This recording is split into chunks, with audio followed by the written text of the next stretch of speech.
Hi, oily friends. It's Kathleen Henderson from Yankee Homestead.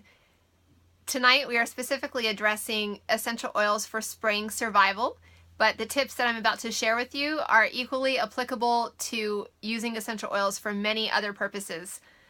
So let me share with you several tips for experiencing success when you are using your essential oils, and again, specifically when we are dealing with springtime concerns like sneezing, drippy noses, irritated eyes, and those sorts of concerns. Okay, so one thing that is important when we're using essential oils for these purposes are to start early. So for me, my springtime issues typically flare up at the beginning to middle of March. And so it's important for me to stay ahead of those issues if I can by starting my springtime protocol sometime in February. But just try to start as soon as you can and catch it really early.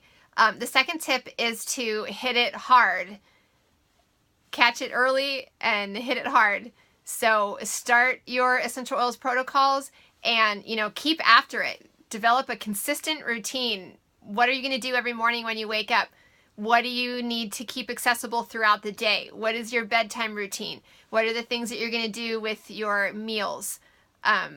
Okay, so I have my springtime protocol for really hitting it hard, and I know what to do when that time of year rolls around. So you need to do the same thing in order to be really successful with your natural essential oil solutions for these concerns. Okay, so start early, hit it hard. Another important tip when it comes to essential oils is less oil, more often. Essential oils are very potent. A little bit goes a long way. Each time you use essential oils, you should only be using 1 to 4 drops at the most.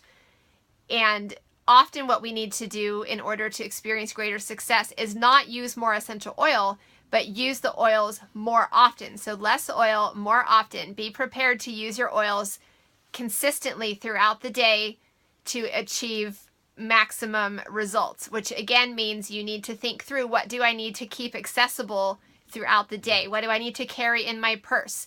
What do I need to keep in my desk drawer? Which oils do I need to keep in the kitchen or next to my bed or in the bathrooms or wherever the spots are for you to have easy access to your oils when you need them. Okay, start early, hit it hard, less oil, more often. I did want to point out one thing, that I'm only talking about doTERRA oils. We might have friends joining us for our class tonight who are using different brands of essential oils, and that's fine. A lot of what we're talking about will still apply to you, but especially when we are talking about using the oils internally, I am only talking about doTERRA oils. I can only vouch for the purity and potency and efficacy of doTERRA's essential oils. Okay, so I just wanted to make that clear before we go any further. And lastly, I wanted to talk about body chemistry and encourage you to try again. So I have a lot of tips for you on this topic of springtime survival, but I wanted to point out that what works great for me or what works great for someone else might not work as well for you, because we each have different body chemistry, and these essential oils, which are natural volatile aromatic compounds, they interact with each of our body chemistry in a slightly different way. So generally speaking, there are some oils that are going to be useful for certain purposes for most people, but sometimes it really takes some experimentation and trial and error to determine which oils or which combination of oils work most effectively for a certain individual. So my encouragement to you is to try again. If you try some of these tips and you feel like you're not getting as great of results, as great as results as you had hoped for, then try something else. Keep trying.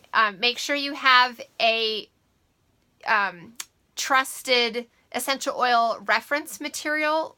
A lot of us use certain hardback books that allow us to look up a variety of health concerns, and it gives a variety of essential oils that we can try for addressing those concerns. It's really helpful to have one of those available so that as you are experimenting, you have multiple oils from which to choose to address your particular concerns. Okay, so all of that to say, again, just try again. Keep trying until you find something that works for you, because if you do keep trying, you will find something that is effective for your concerns. All right, happy oiling.